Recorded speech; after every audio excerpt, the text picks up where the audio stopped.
We begin with Lions Clubs International, the founding, the first in a series of Centennial videos.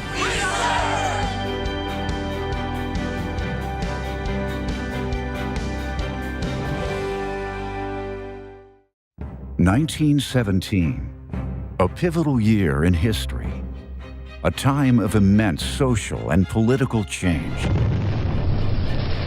Most of Europe was engaged in World War I, which the U.S. entered that year. In the U.S., cheap labor and the development of the assembly line had led to rapid industrial growth, which in turn brought many social problems. Child labor, crowded tenement districts, high mortality rates, and rapidly spreading diseases were common. Chicago, Illinois, was a center of transportation, architecture, manufacturing, and commerce. It was a magnet for immigrants seeking work. Reformers in Chicago, including Jane Addams, the founder of Hull House, called for improved social conditions in their communities and the country. Among those looking for ways to help others was Melvin Jones, a successful insurance man. He was secretary of the Business Circle of Chicago, a lunch club established in part to help its members grow their businesses. However, Jones had a different goal in mind. I am finding out that you do not get very far until you start doing things for others.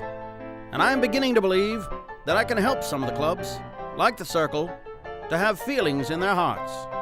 Jones's words struck a chord with his club, and the Circle gave Jones permission to invite similar groups across the country to a meeting to discuss forming a new kind of club. We are now seeking to make our organization international, and write to inquire if you would affiliate with us, and at some future date, we can adopt bylaws and a name that will be suited to all. June 7th, 1917. The first meeting was held at the Hotel LaSalle in Chicago. The Chicago Business Circle and several other groups attended. Dr. William Woods led a delegation called Lions Clubs to the meeting. This group had been registered in Indiana since 1916 and had clubs in a number of other states. Melvin opened the meeting and shared his vision for the new club. The attendees were receptive. Dr. Woods suggested the groups adopt the name Lions and pay dues of $1 per member semi-annually. Melvin and the others seized the opportunity to merge the existing clubs into a new, bigger, stronger organization, and the lion was the perfect symbol. Immediately, Melvin began a letter-writing campaign to attract additional clubs into this new organization, more focused on serving others. In August, Melvin and the members of the Chicago Business Circle formed the Lions Club of Chicago, now the Chicago Central Lions Club.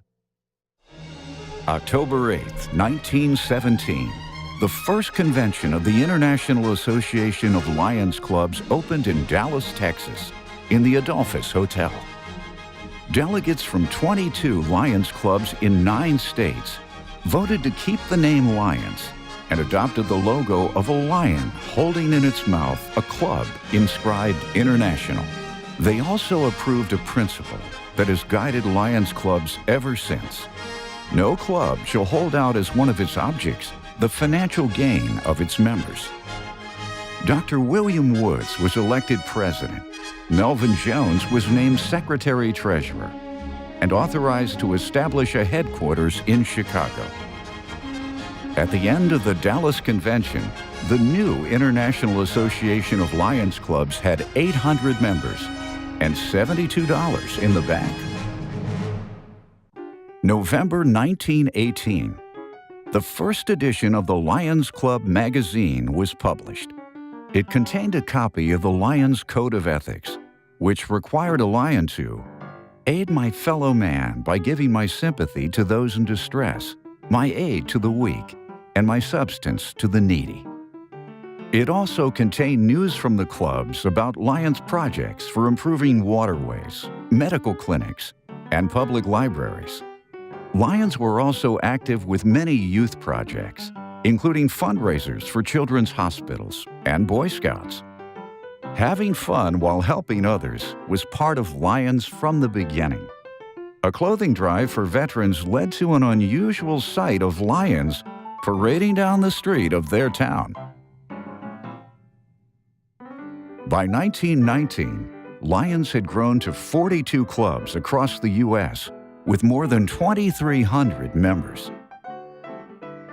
Some of the early clubs had women members, but soon the Constitution and bylaws limited membership to men. It would be almost 70 years, until 1987, before women were again welcomed as members. In 1920, Lioness clubs were established.